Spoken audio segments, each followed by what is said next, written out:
हार्दिक अभिनंदन है, स्वागत है।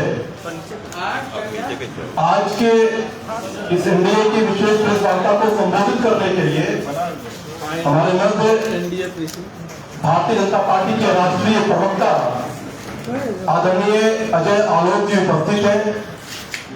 साथ ही जनता दल यूनाइटेड के वरिष्ठ नेता, विधान परिषद के सदस्य और मुख्य प्रवक्ता आदरणीय नीरज कुमार जी उपस्थित हैं। राजराज लोक जनशक्ति पार्टी की ओर से पार्टी के वरिष्ठ नेता और मुख्य प्रवक्ता राजेश भट्ट जी भी उपस्थित हैं। साथ ही साथ हम पार्टी के प्रदेश के प्रवक्ता श्याम सुंदर जी और राष्ट्रीय लोक समता पार्टी के नेता और प्रवक्ता नितिन भारती जी उपस्थित हैं। मैं विनम्र निवेदन करता हूं आदरणीय अजय आलोक जी से कि वे आज के इस प्रेस वार्ता को संबोधित करेंगे।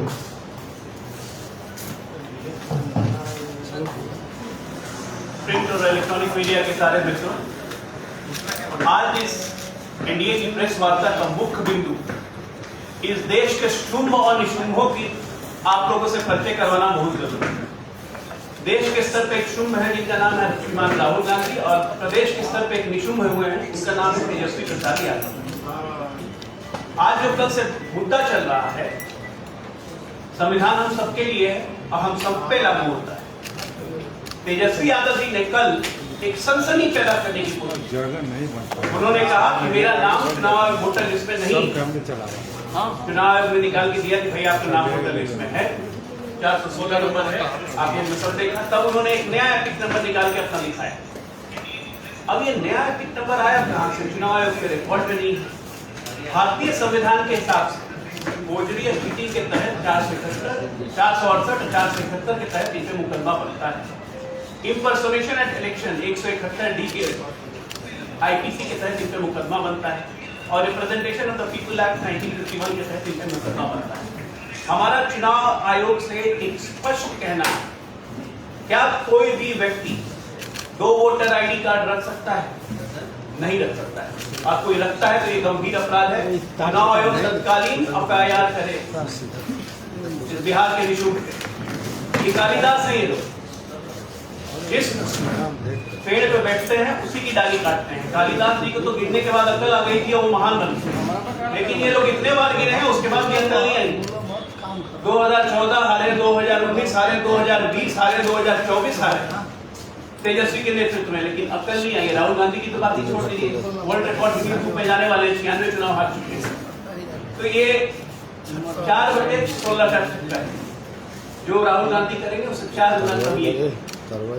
आज हमारे सामने प्रश्न ये है कि क्या संविधान, क्या चुनाव आयोग का संविधान, इस देश का संविधान तेजस्वी यादव कांग्रेस पे लागू होता है या नहीं?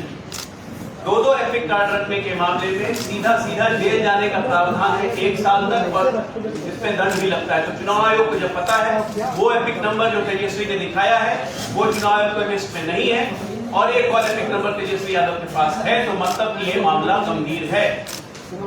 ये पूरे आरजेडी लालू परिवार सबकी जांच होनी चाहिए कि सबने तो 2 वोटर आईडी कार्ड नहीं बनवा रखे भाई, जांच करिए।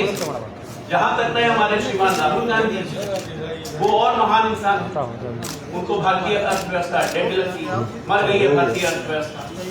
उनको ऑपरेशन सिंधु पे पाकिस्तान के गाने याद आते हैं। वो कहते हैं चुनाव आयोग पे एटम बम गिरा देंगे। एटम बम तो फोड़ लिया भैया तेजस्वी यादव ने, अपने से अपने आप को फंसाया है, दूसरा एपिक नंबर देंगे। आज इस प्रेस कॉन्फ्रेंस के माध्यम से हम सिर्फ ये अपील कर रहे हैं कि तेजस्वी यादव जो हैबिचुअल खुट्टे हैं उन पे चुनाव आयोग तत्कालीन कार्रवाई करे, एफआईआर करे, क्योंकि उनके पास 2 वोटर आईडी कार्ड हैं जो कि गुनाह है। आगे नीरज भैया फॉर एलैबोरेट भैया।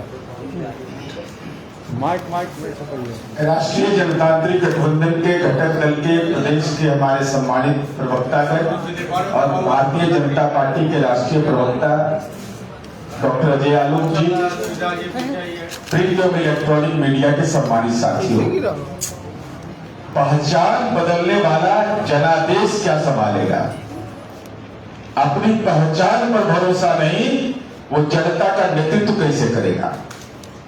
तेजस्वी यादव के नाम 7 घोटाले थे, अब 8वां घोटाला इसका नाम जुड़ा मतदाता पहचान पत्र घोटाला, उम्र 4 वर्ष, नाम घोटाला, तेजस्वी यादव ने तरुण यादव, 13 वर्ष पुरस्कार घोटाला, 15 वर्ष क्रिकेट घोटाला, विराट कोहली के नेतृत्व में खेला है।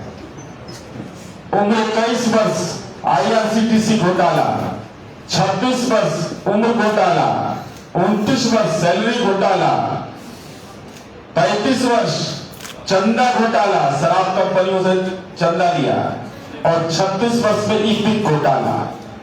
डॉक्टर अजय आलोक जी ने बताया 2 ईपिक नंबर तो है ही, 2 पता भी है। पहला कि इनका पता 208 Kautilya Nagar, BB college, MP MLA colony Patna, और दूसरा पता है इनका मकान नंबर 110, बिहार पशु विज्ञान विश्वविद्यालय, क्षेत्र दिग्गा। अब सवाल यह उठता है कि दोनों ईपिक नंबर अगर आपके नाम से दर्ज है तो ये गंभीर अपराध है, ये कोई सामान्य अपराध नहीं है, ये गंभीर अपराध है। और अभी इस संबंध में डॉक्टर अजय आलोक ने बताया 2015 का विधानसभा चुनाव, 2020 का विधानसभा चुनाव, 2021 का विशेष जो संक्षिप्त पुनरीक्षण हुआ था 15 फरवरी 2021 को जो प्रकाशित सूची है उसमें भी 489 है। फिर 2025 में जो विशेष पुनरीक्षण अभियान के तहत इनका जारी हुआ है उसमें सीरियल नंबर 481 और बूथ नंबर 171। अब सवाल यह उठता है कि एक ही व्यक्ति का 2 ईपिक कार्ड होना representation of the people act की धारा 17 और 18 का उल्लंघन है। अब 420 का आरोपी है ही, 420 का आरोपी है ना भाई पहले से। अब ये ईपिक मामले में भी राजनीतिक जालसाज की भूमिका में आए, तो हमारी उम्मीद है कि चुनाव आयोग गंभीरता से इसको संज्ञान ले और तेजस्वी यादव पर FIR दर्ज करे, बगैर कोई विलंब के दर्ज होना चाहिए, क्योंकि इन्होंने लोकतांत्रिक मूल्यों की हत्या की है। सजा याफ्ता का बेटा 420 का नेतृत्व करता, 8 घोटाले से जुड़ा हुआ जिसका नाम हो उस पर मुकदमा दर्ज होना बहुत ही आवश्यक है। तो हमारी उम्मीद है कि इस संबंध में अविलंब चुनाव आयोग संज्ञान लेगा। अब मैं लोजपा आर के मुख्य प्रवक्ता राजेश भट्ट जी से अनुरोध करूंगा कि वो अपनी बात करें। भारतीय राष्ट्रीय जनतांत्रिक गठबंधन के इस महत्वपूर्ण प्रेस वार्ता में शामिल तमाम हमारे वरीय साथी और इस प्रेस वार्ता में शामिल हुए तमाम सम्मानित पत्रकार बंधुओं का हार्दिक अभिनंदन। मित्रों,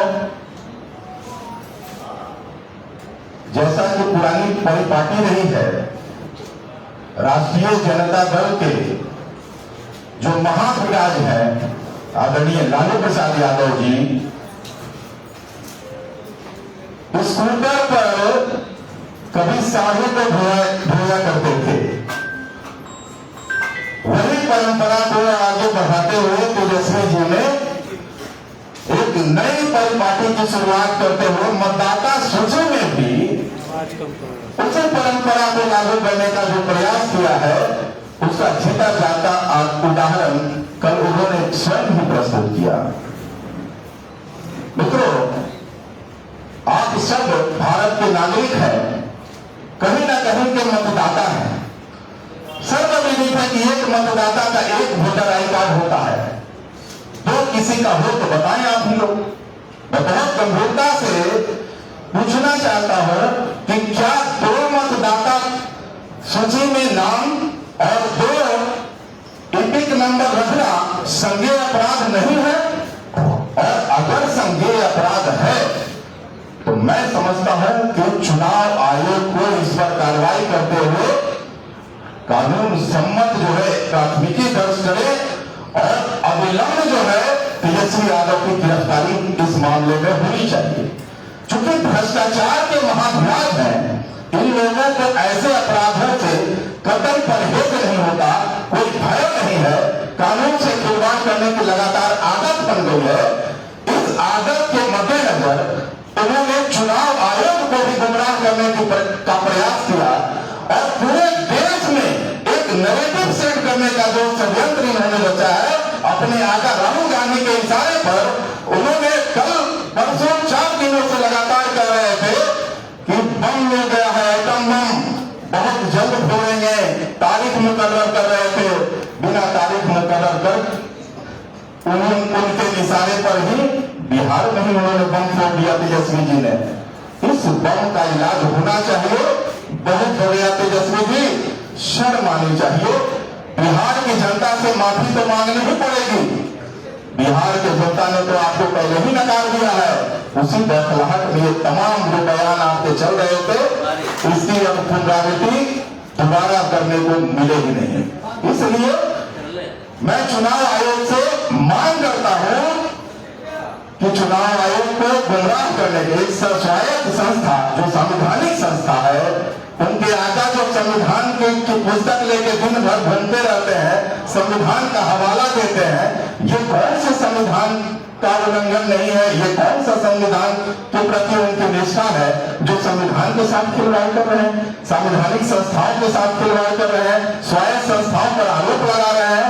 मैं मांग करता हूं पार्टी की ओर से कि ऐसे आरोपों पर पुनरावृत्ति फिर ना हो, इसके लिए बेहद जरूरी है कि प्राथमिकी दर्ज करते हुए जो भी धारा उन पे लागू होता हो, जो हमारे काबिल साथी ने धारा का भी उल्लेख किया है, उन धाराओं के तहत उनकी गिरफ्तारी होनी चाहिए और कानून सम्मत कार्रवाई होनी चाहिए। धन्यवाद। धन्यवाद राजेश जी। अब मैं आग्रह करता हूँ हम पार्टी के प्रवक्ता आदरणीय श्याम सुंदर जी से कि वह इस वार्ता को संबोधित करें। श्याम सुंदर जी। आज एनडीए घटक दलों के महत्वपूर्ण इस साझा प्रेस कॉन्फ्रेंस में हमारे साथ बैठे हुए हैं भारतीय जनता पार्टी के राष्ट्रीय प्रवक्ता श्री आलोक सिन्हा जी, अजय यादव जी और जनता दल यू के मुख्य प्रवक्ता बड़े भाई श्री नीरज कुमार जी, लोजपा के आर के प्रवक्ता और हमारे साथी रालोद के प्रवक्ता सब बैठे हुए हैं। आप सभी पत्रकार मीडिया बंधुओं को मेरा नमस्कार। हम लोग बचपन से एक कहावत सुनते थे कि बाप पूत परापत घोड़ा नहीं कुछ तो थोड़म थोड़ा। तो तेजस्वी प्रसाद यादव जी पूरी तरह से थोड़म थोड़ा नहीं बल्कि और स्क्वायर में जा रहे हैं। नीरज बाबू ने पूरा विस्तार से उनके घोटालों की कहानी बताई और हम हैरान हैं कि आप लगातार देख रहे होंगे कि संवैधानिक संस्थानों को न केवल बेइज्जत करने का काम, समय समय पर अब तो धमकाने का भी काम इंडी गठबंधन के लोग कर रहे हैं। 2 दिन पहले चुनाव आयोग को सार्वजनिक तौर पर, कल के अखबारों में भी आप लोगों ने देखा होगा कि किस तरह से राहुल गांधी ने धमकाया और कहा कि जो जहां रहेंगे हम ढूंढ के लाएंगे। तो इस तरह की प्रवृत्ति एक पनपती जा रही है और समाज को भी ये लोग उत्तेजित करना चाहते हैं, समाज को भी गुमराह करके संवैधानिक संस्थानों के खिलाफ ये लगातार प्रयास कर रहे हैं कि ऐसी स्थितियों की मतलब अराजकता की स्थितियों, लोगों का भरोसा विश्वास उठ जाए। ऐसी साजिश इन लोगों के सत्ता से लगातार बाहर रहने के कारण, जो इनका दिमागी रूप से ये कभी कहते हैं कि ट्रंप ने जो एक बात कही तो राहुल गांधी कहते हैं कि भाई इंडिया का इकोनॉमी डेड है। हमको लगता है कि इंडियन अलायंस का माइंड डेड हो चुका है। ये लोग डेड माइंड के लोग हैं। ये लोग लगातार प्रहार करते हैं संवैधानिक संस्थाओं पर, लोकतंत्र को शर्मसार करने का काम करते हैं। ये जो नया मामला आया है, आप समझिए कि कितनी बड़ी इसके पीछे साजिश होगी और कैसे ये लोग इसी चीज को तो पकड़ने के लिए एसआईआर किया गया। एसआईआर जो किया गया, ये जो लाया गया, ये तो इसीलिए आया था ना कि भाई इसमें वैसे लोग जो दोहरी वोटर आईडी कार्ड रखे 2 जगह बनाए हुए हैं, या जो गलत तरीके से अब जिन लोगों का मृत्यु हो गया, या जो लोग कहीं और के निवासी वो भी आकर के बनाए हुए हैं। तो हम तो यहाँ तक कहते हैं, अपने एनडीए के वरिष्ठ साथियों से भी कहेंगे कि हम लोगों को न केवल तेजस्वी प्रसाद यादव पर तो कार्रवाई अब होनी चाहिए, क्या होना तय है। हम ये चुनाव आयोग से भी मांग करेंगे और किसी को डरने की आवश्यकता नहीं है। कम से कम बिहार में तो नीतीश राज है, सुशासन राज है, तो कोई भी संवैधानिक संस्थानों को अगर धमकाने का प्रयास करता है तो हम उन तमाम अधिकारियों से भी कहेंगे कि डरने की आवश्यकता नहीं है। चाहे जितना बड़ा चेहरा हो, वो किसी का मोहरा हो, सबके ऊपर कार्रवाई करिए, सुनिश्चित करिए। और हमारे यहाँ भी ऐसा नहीं है कि लोग होटमार में ही जाके रह सकते हैं, बड़े बड़े लोग पटना के भी जेलों में रह सकते हैं, ऐसी व्यवस्था है। तो ऐसे लोगों पर तो कार्रवाई हो। और जो ये लोग इंपोर्ट करके दूसरे राज्यों के लोगों को लाए हैं, जिनको ये राज्यसभा सांसद बनाते हैं, हम कहते हैं उनको भी चिन्हित करना चाहिए, उनका भी जांच होना चाहिए कि भाई कहीं बिहार में तो वोटर आईडी में हरियाणा में भी होगा। तो वैसे लोगों को चिन्हित करके राष्ट्रीय जनता दल जो ऐसे लोगों का जमावड़ा तैयार कर चुका है, जो बिहारी युवाओं को अपने ही गठबंधन के, अपने ही साथ चलने वाले जो युवा होते हैं उनको वो धक्का दे देते हैं और दूसरे प्रदेशों के लोगों को ला करके उनको महिमा मंडित कराने का काम करते हैं। तो ऐसे जो डुअल नेचर के लोग हैं, जो डुअल माइंड के लोग हैं, हम लोग 420 सुनते थे, अब देखिए संजोग 420 तो नहीं, लेकिन जो दूसरा यूनिक नंबर है उसमें 120 है, 3 अंक घट रहा है, 20 जरूर उनके पीछे लगा है।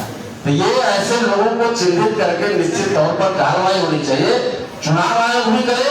और हम कहेंगे पटना के डीएम साहब भी इसके लिए संज्ञान लें, उनको कल आकर के बयान देना पड़ा। समझिए कि नेशनल खबर बन गया, पूरे राष्ट्र में खबरें कल चली, लगभग नेशनल चैनलों पर चला और डीएम को सफाई देना पड़ रहा है। ये सफाई नहीं, इनकी सफाई करनी पड़ेगी। ये जो ऐसे लोग हैं जो गड़बड़ झाला करते रहते हैं और संवैधानिक संस्थानों को डराने धमकाने, जनता को गुमराह करने का प्रयास करते हैं, इन लोगों पर निश्चित तौर पर कार्रवाई होनी चाहिए। लोकतंत्र की यही खूबसूरती है कि कोई राजा हो, रंग हो, फकीर हो, सबके ऊपर कानून का डंडा समान रूप से चलना चाहिए। और ये जो बिहार में हम लोगों का यूएसपी है सुशासन राज में, ये दिखना चाहिए। आप लोगों से भी आग्रह है, प्रशासन से भी आग्रह है, इस पर निश्चित तौर पर कड़ी कार्रवाई करने की आवश्यकता है। बहुत बहुत धन्यवाद। धन्यवाद श्याम जी। अब मैं आग्रह करता हूँ राष्ट्रीय लोक मोर्चा पार्टी नितिन भारती जी से कि वे इस प्रेस को संबोधित करें। नितिन भारती जी। सम्मानित मंच और हमारे तमाम इलेक्ट्रॉनिक और प्रिंट मीडिया के साथियों, विषय आपके सामने है। मैं आपका ज्यादा वक्त नहीं लेते हुए कुछ एक बिंदुओं पर आपका ध्यान केंद्रित करना चाहूंगा। देखिए मित्रों, विपक्ष हताशा की स्थिति में है।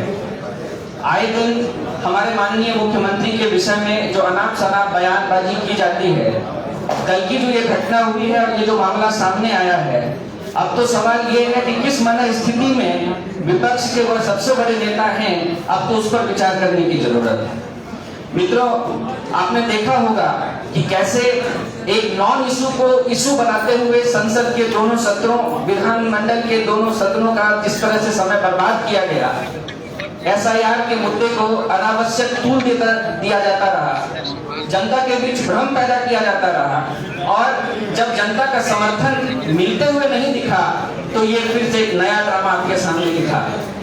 जिस तरह से पीसी हुई, उसे तो साफ समझ में आता है कि आदरणीय तेजस्वी जी के जो प्रधान सलाहकार हैं और उनके जो सेवानिवृत्त पदाधिकारी हैं, आजकल वो भी उनका सही ढंग से सहयोग नहीं कर पा रहे। तो जिनको अपनी पार्टी में ही प्रॉपर सहयोग न मिले और इस तरह की गतिविधि में वो शामिल हो जाए, तो उस पर विचार करने की जरूरत है।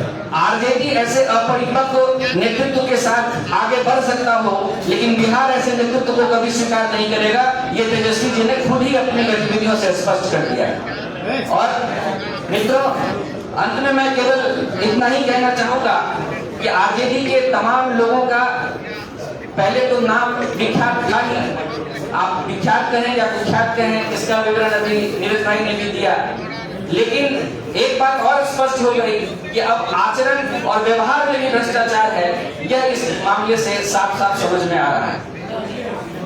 इन तमाम चीजों के साथ आज हमारे इस गठबंधन ने पीसी के माध्यम से जो कुछ भी कहा है, राष्ट्रीय लोक मोर्चा भी अपनी पूरी सहमति व्यक्त करता है और हम लोग एक साथ एकजुट होकर चुनाव आयोग से जो इस संबंध में मांग है हम रखेंगे। और मुझे पूरी उम्मीद है कि संवैधानिक संस्थाओं पर सवाल बेमतलब के खड़ा करने वाले, सेना के शौर्य पर सवाल खड़ा करने वाले इन तमाम लोगों को निश्चित रूप से सबक सिखाने की जरूरत है, ताकि ऐसी जो गतिविधि है वो दोबारा इस प्रदेश में ना हो और यह प्रदेश भारत के स्तर पर इन गलत खबरों की वजह से, इन अनावश्यक खबरों की वजह से और नाम खराब करने वाली खबरों की वजह से बिहार का नाम आगे ना हो, इसलिए मैं आप तमाम लोगों का बहुत धन्यवाद व्यक्त करता हूं कि आप इस प्रेस कॉन्फ्रेंस में आए और हम लोगों की बात आपने सुना। धन्यवाद। धन्यवाद नितिन जी। अगर किसी के प्रश्न होंगे एक चीज और साबित हो गई कि इस बिहार के मुख्यमंत्री बनने का सपना सजोए आंखों में तीरी आंखों लेके गली गली जो घूम रहे हैं, उन्होंने साबित कर दिया कि इस बिहार के आधुनिक कालिदास वही है कि जिस डाल पे बैठे हैं उसी को काट दिया। पहला नेता है देश का जिसने साबित किया कि मेरे पास डबल एपिक कार्ड है, डबल वोटर कार्ड है। अब चुनाव आयोग को तय करना है कि ऐसे नेता पे कार्रवाई करती है कि नहीं। धन्यवाद। चलिए, बहुत बहुत धन्यवाद।